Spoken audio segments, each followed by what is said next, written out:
There can be few things that define optimism in the garden as much as planting a tree. Planting a tree can be as hard and difficult or as easy as you like. But like with a lot of things, there's two ways of doing it. A good way and a not so good way. You can plant it like you care, or you can plant it like you don't give a toss and chance to hope. Sometimes trees get too tall for the garden, they get too big. You know, sometimes you grow a tree and you enjoy it for 20, 25 years, and then perhaps it has to come down. One of these Thoyas was brought down this winter. It's chopped up and it's sad, but we will replant so that future generations can enjoy it. I suppose really it doesn't really matter what you're growing, whether it's an ornamental tree or a fruit tree, as in, you know, like an orchard or a community orchard or just in your garden. It's always best to get on with it and do it properly. And perhaps the first thing to do is to get all your tools together, everything sorted out, so that you get up to the site and you've got everything to hand. We're going to be doing that. There's a spade, a fork, a mallet, a couple of stakes, some soil conditioner or compost if your soil's bad, a hammer and some ties, which we'll talk about when we get up there, and a few other things. And of course, you need a tree.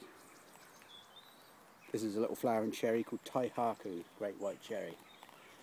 And more importantly than everything, you need some beef.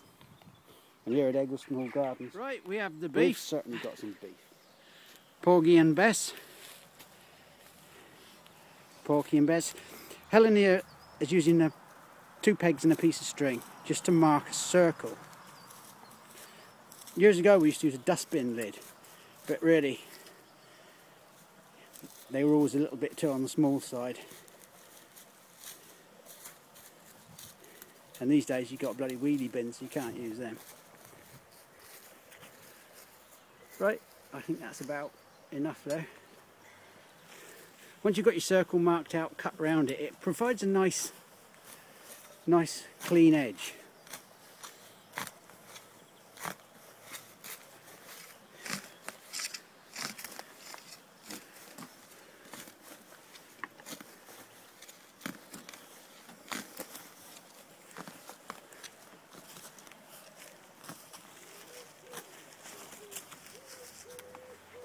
You all right there, Robert? Yeah. So Robert's cut round the edge. He's going to make a cross in the middle, and then he's going to pull this out in 4 sections.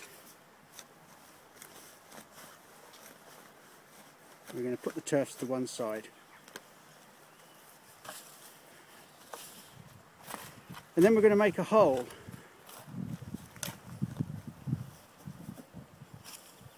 You may think this looks a bit big. Now, if you could, the bigger you can make the hole, the better, because you'll get more space and you'll keep less grass from growing up around your tree. You really don't want grass around it.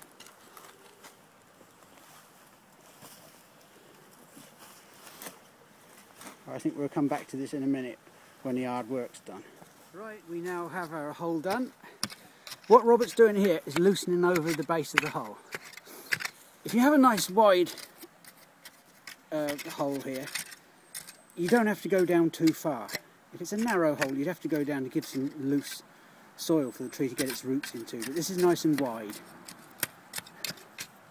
And it's always worth just forking over.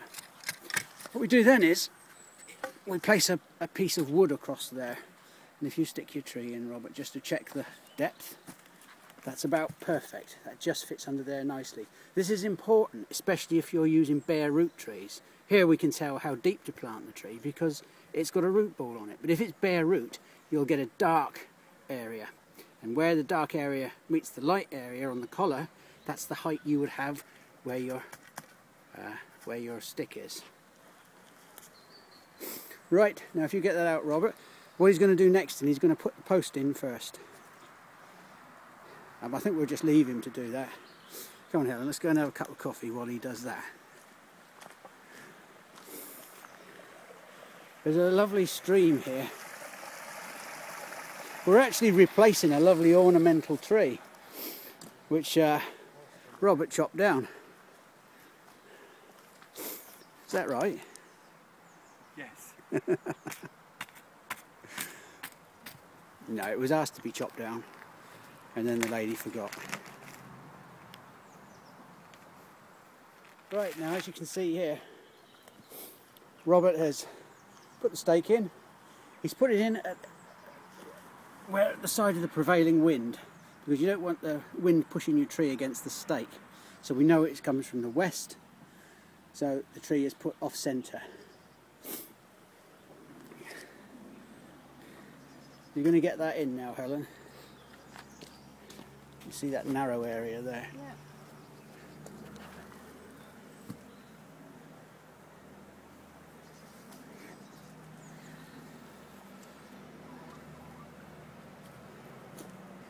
Right, now we've got this in, and what we're going to do is tie the tree back to here. And before we do that, we'll have a quick word about tree ties. Tree ties come in all shapes and sizes. You can see here, years ago people used to use baling twine. These days only an arsehole would use baling twine. Here's a commercial tree tie. While these do a very good job, if they get forgotten, they still cut in because there's no give to them. That's the problem. You need to remember to release them every year. The best option we have, and they're good because Robert likes to wear them, is tights or stockings. And these have give in them. Yeah, give those stockings a pull, Robert. Yeah, good. Yeah, you ain't done that for years now, have you? So he's going to tie them round here. These are just little, I think they're so, what are these, Helen? They're some sort of like pop stocking or something. I don't wear things like that. Do you not? No. You never dress up like? No. That's Right, that'll do. Can you just twist it around there one more time? What he's doing is putting it around in a figure of 8 and just doing a couple of twists in the middle. Yeah. And that's enough there.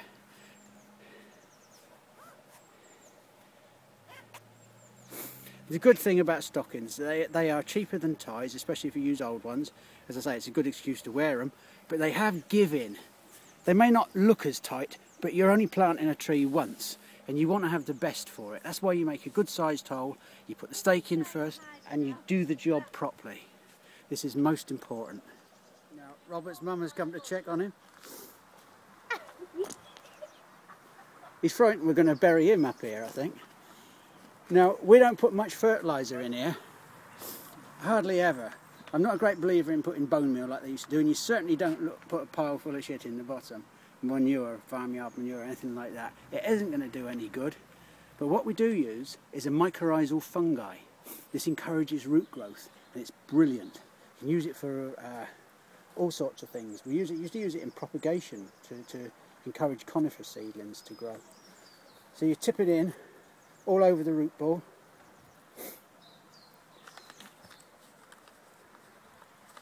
Come on, Robert, don't be bloody brown trousered about it. Get the bloody lot in. Put the whole thing in? Yeah, get it in.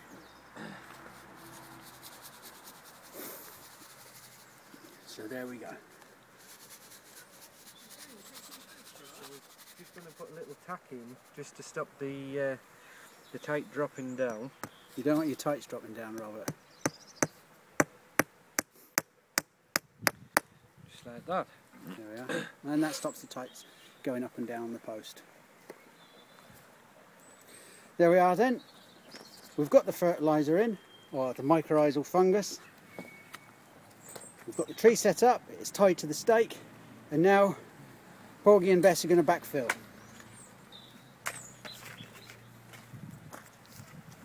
I'm sorry, Helen, I don't really mean to keep getting behind you, but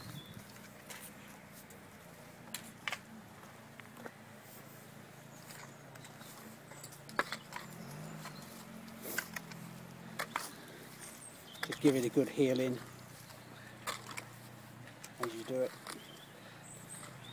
And the good thing about having a wide hole is that you can actually get your feet in and tamp it down a little bit. it's really important to get that right round the root ball. Eventually the rain will wash it down properly.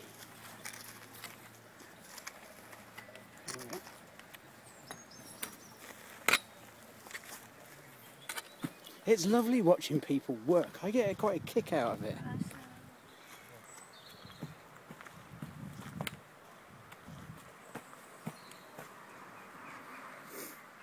Now you can do this on your own, but obviously for the sake of this film we want to make it look as good as possible. Now I'm going to show you one or two other little tricks that are really important when you're planting a tree. And no matter whether it's for an orchard or a single fruit tree or an ornamental tree, it's really worth doing for a year or two. So what Helen is doing here, she's got a bin liner. This is really worth doing. And she's going to cut the length of the bin liner.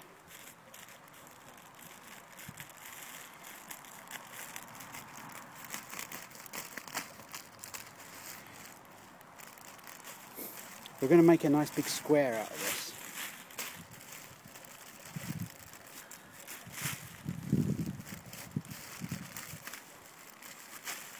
Helps if you have sharp scissors. It does. Actually, it was me that packed the scissors, so...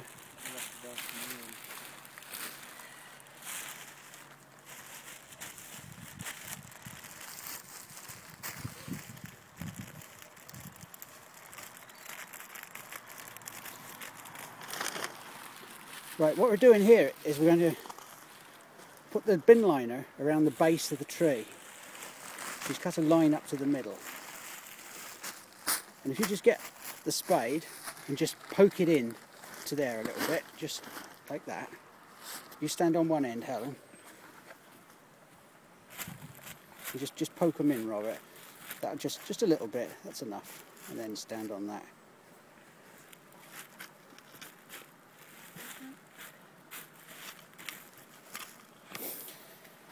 Now this might look a bit of a fanny on, but what we're doing here is we're putting a black plastic mulch around the bottom of the tree.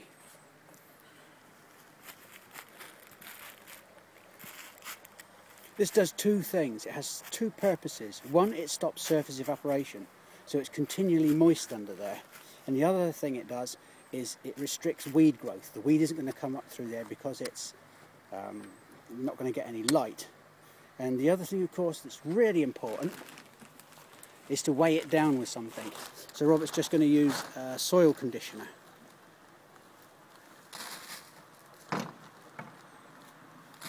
And you can put that right around the planting hole and make a nice, neat finish.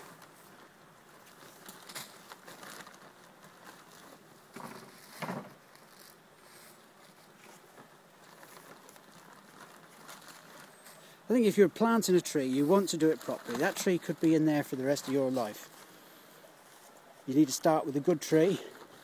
You need to have a nice, good sized planting hole. Use the best compost you can, the best mycorrhizal fungus, and put the thing in well. Don't just blaze it out, wang it in. There's too much slapdash in gardening at times.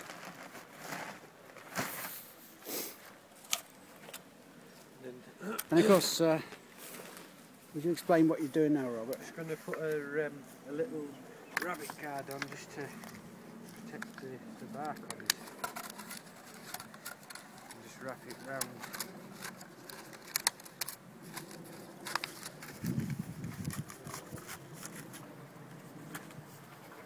Just get that. There we are. Do you want to take that label off?